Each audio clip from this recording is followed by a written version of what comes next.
हमेशा ध्यान रखना है, हम सुखी रहना चाहते हैं, ये बहुत अच्छी बात है। दूसरा भी कैसे सुखी रहे, अगर ये सोच पाते हैं तो ये आपका हृदय केंद्र है।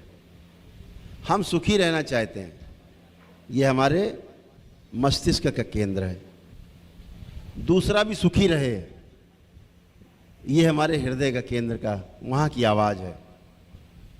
और हम दूसरों को भी अपने साथ साथ सुखी रख पाते हैं, ये हमारे इच्छा शक्ति के केंद्र का प्रभाव है, ये उसका सदुपयोग है। हम इन तीनों केंद्रों पे जीना चाहते हैं, सभी लोग तीनों केंद्र पे जीना चाहते हैं। समस्या वहाँ है कि हम तीनों केंद्र पे जी नहीं पाते। तो जीने की कला क्या है, कैसे जिया जाए, कैसे जिएं कि हम भी सुखी रहें और सामने वाला भी व्यक्ति जिससे हमारा संबंध है वह भी सुखी रहे। जब भी आप किसी को शरीर के रूप में देखेंगे तो शरीर आपको छोटा बड़ा दिखाई देगा, सुंदर या कुरूप दिखाई देगा। पद आपको छोटा या बड़ा दिखाई देगा अपने से। गरीब दिखेगा या आपसे धनवान दिखेगा। बल में आपसे कम या ज़्यादा दिखेगा, बुद्धि में आपको कम या ज़्यादा दिखेगा। हर जगह आपको असमानता दिखेगी। कोई दूसरे संप्रदाय का दिखेगा, हम दूसरे धर्म के दिखेंगे।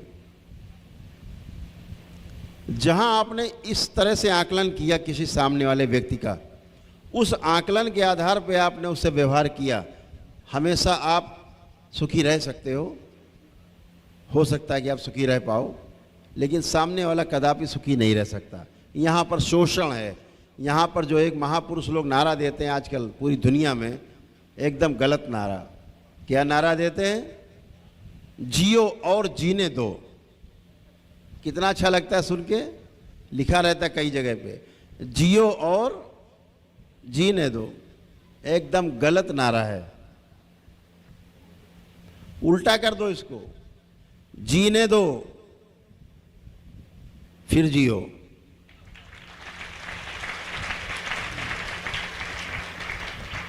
जब आप जीने देते हो किसी को, ये पोषण है, फिर आप जीते हो, ये सुख का आधार है, यही सुख का आधार है। जहां आपने सोचा पहले हम खा लें, बचेगा तो फिर इसको भी दे देंगे, ये हो गया जियो और जीने दो। और जहां आपने सोचा हम पहले खिला दें सबको, बचेगा तो खा लेंगे, ये हो गया जीने दो और जियो। तो दरबार का जो कहना है कि जीने दो और जियो, इस तरह से चलना है अपने परिवार के साथ। इसका सबसे पहला प्रयोग कहाँ करना है? अपने परिवार के, सबसे पहला। इस पूरी धरती पर जिस कुल में आपने जन्म लिया है, उस कुल की भी अपेक्षाएं आपसे जुड़ी रहती हैं, इच्छाएं, आशाएं, अभिलाषाएं जुड़ी रहती हैं। परिवार के सदस्यों की भी इच्छा, अभिलाषाएं, आशाएं जुड़ी रहती हैं। तो हमें इसके बीच में संतुलन बना के रखना है। पहले स्वयं के ऊपर काम करना है, स्वयं को समझना है। समझने में लग जाए 2-4 साल, 10 साल, 20 साल, जो भी, पहले स्वयं को समझना है। अपने आप को अगर आप समझ गए तो दूसरे को समझना बहुत आसान है। इसलिए पहले अपने को समझना है, स्वयं को, फिर परिवार को। जब परिवार हमारा हमसे संतुष्ट हो, फिर समाज को, फिर पूरी सृष्टि में हम फैल सकते हैं। हम सह अस्तित्व के आधार पे, को एग्जिस्टेंस के आधार पर हम पूरी सृष्टि में फैल सकते हैं। तो जब आप अपने छोटे बड़े के आधार पे, शरीर के आधार पर एक दूसरे को देखते हैं, तो वहाँ पर हानि और लाभ आपके समक्ष एक प्रश्न उठता है कि हानि होगा कि लाभ। उसके आधार पे आप संबंध कायम करते हैं। ये संबंध बहुत ज़्यादा दिन नहीं चलते। लेकिन अगर इस शरीर के अंदर बैठे हुए जीवन पे आपकी दृष्टि जाती है कि जैसे मेरा जीवन, वैसे ही इस शरीर के अंदर बैठा हुआ जीवन मेरे ही जैसा है, मेरी ही जैसी सोच रखता है। मैं सुखी रहना चाहता हूं तो यह भी सुखी ही रहना चाहता होगा। इस धरती के बच्चे, बूढ़े, जवान, पूरी मानव जाति से अलग अलग सवाल पूछ लो कि सुखी रहना चाहते हो कि दुखी, तो एक ही उत्तर आने वाला है कि हम सुखी रहना चाहते हैं। ये सब की अभिलाषा है। तो जब आप इस आधार पे उसका आकलन करते हैं सामने वाले का कि जैसे मेरा जीवन मैं है, वैसे इसका जीवन इसमें, जीवन न छोटा होता है न जीवन बड़ा होता है, जीवन ना अमीर है न जीवन गरीब है, एक अंश का परमाणु है जीवन, तृप्त परमाणु है जीवन। तृप्त रहने के आधार पर संगठित है जीवन, और यह संगठित है इसीलिए कभी टूटता नहीं, इसीलिए आत्मा कभी मरती नहीं।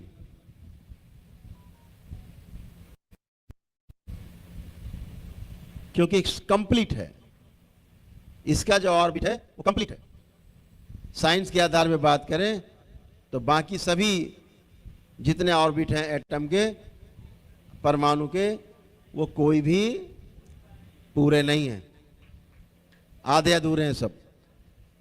लेकिन हमारे इस जैसा शरीर है, शरीर के जितना आप देख रहे हैं, सुंदर शरीर रखा है, आपको रोज देखते हैं, समझ रहे हैं इस सुंदर शरीर को, तो ये जो शरीर आपका है, ये एटम इसके पूरे नहीं है, इसीलिए एक दिन ये बिखर जाएगा, नष्ट हो जाएगा, समाप्त हो जाएगा। ये शरीर एक दिन समाप्त हो जाएगा, क्योंकि इसके जो परमाणु हैं, इसके जो एटम्स हैं, वो कंप्लीट नहीं है, पूरे नहीं है, उसका ऑर्बिट पूरा नहीं है। लेकिन इसके अंदर रहने वाला जो जीवन है, उसका ऑर्बिट पूरा है, वो एक अंश का परमाणु है, इसलिए कभी बिखरता नहीं, कभी टूटता नहीं, सदा एक सब। इस शरीर से जब जीवन निकल जाता है तो ये शरीर मिट्टी हो जाता है। घर वाले भी कहते हैं भैया जल्दी करो, जल्दी करो, ले चलो घाट पे, ले जल्दी फूको जल्दी से। कोई मोह नहीं, पता है सड़ने लगेगा अभी।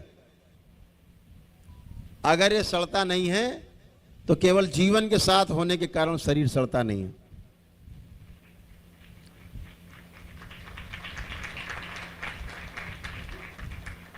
तो इस शरीर में अगर कोई वस्तु है तो केवल जीवन है, जीवन ही बोलता है, जीवन ही दूसरों में सुनता है,